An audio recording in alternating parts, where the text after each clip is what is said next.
Bismillahirrahmanirrahim.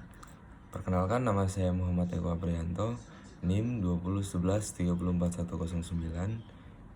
Saya dari kelas B3, dari kelompok B3. Pada kesempatan kali ini izinkan saya untuk membacakan teks kultum tugas dari Ibu dosen. Sebelumnya, Assalamualaikum warahmatullahi wabarakatuh. Bismillahirrahmanirrahim. Alhamdulillahirrahmanirrahim. Assalatu wassalamu ala asrafil anbiya'i wal mursalin wa ala alihi wa sahbihi ajmain, amma ba'd. Puji syukur marilah kita panjatkan kehadirat Allah Subhanahu wa taala, karena berkat rahmat dan hidayahnya kami masih bisa berkumpul di aula, di gedung ini. Dalam kesempatan kali ini salawat serta salam senantiasa kita curahkan kepada junjungan Nabi besar kita, Nabi Muhammad SAW, yang kita sama-sama nantikan syafaatnya di Yaumul Qiyamah nanti. Amin, Allahumma amin. Yang saya hormati Ibu Dewi Marsito, SAG MSI, selaku dosen pembimbing mata kuliah Kemuhammadiyaan dan Keasiaan Universitas Aisyah Yogyakarta, serta para tamu undangan sekalian yang berbahagia.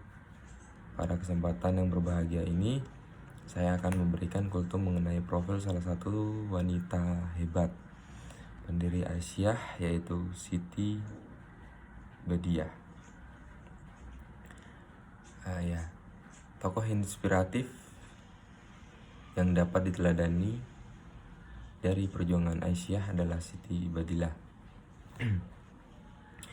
Beliau yang lahir di Yogyakarta pada tahun 1904 termasuk salah satu murid Kiai Haji Ahmad Dahlan yang disiapkan sebagai pemimpin perempuan Islam. Selain mengasah ilmu agama, ternyata Kiai Ahmad Dahlan seorang pendidik yang humanis. Di rumahnya disediakan berbagai macam alat permainan untuk anak-anak. Siti Badilah adalah salah satu dari 3 gadis kauman yang disekolahkan di Neutrali Degree Magic School atau NMS di Ngupasan. Di sekolah, ia termasuk murid yang rajin, berani, dan berhasil. Ia menguasai bahasa Belanda dan dapat berbahasa Belanda secara aktif. Kemudian, penguasaan ilmu agama yang ia peroleh dari pengajiannya terbatas. Wal asri yang diasuh langsung oleh Kiai Ahmad Dahlan setiap habis maghrib di Langgar Kidul. Pengajian ini kemudian dikenal dengan nama Maghribi School. Murid pengajian ini terbatas dan terdaftar karena pengajian ini merupakan pengajian yang disiplin. Selain itu, ia juga banyak membaca buku, baik berbahasa Jawa, bahasa Melayu, maupun bahasa Belanda. Barangkali karena kedisiplinannya oleh Kiai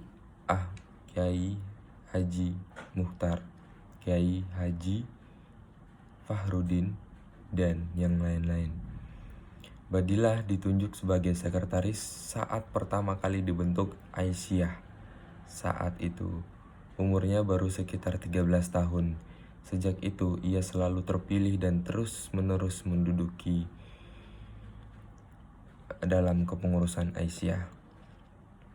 Ia tidak masuk dalam kepengurusan Aisyah hanya ketika mendapatkan tugas dari guru di Bintuhan, Bengkulu Selatan.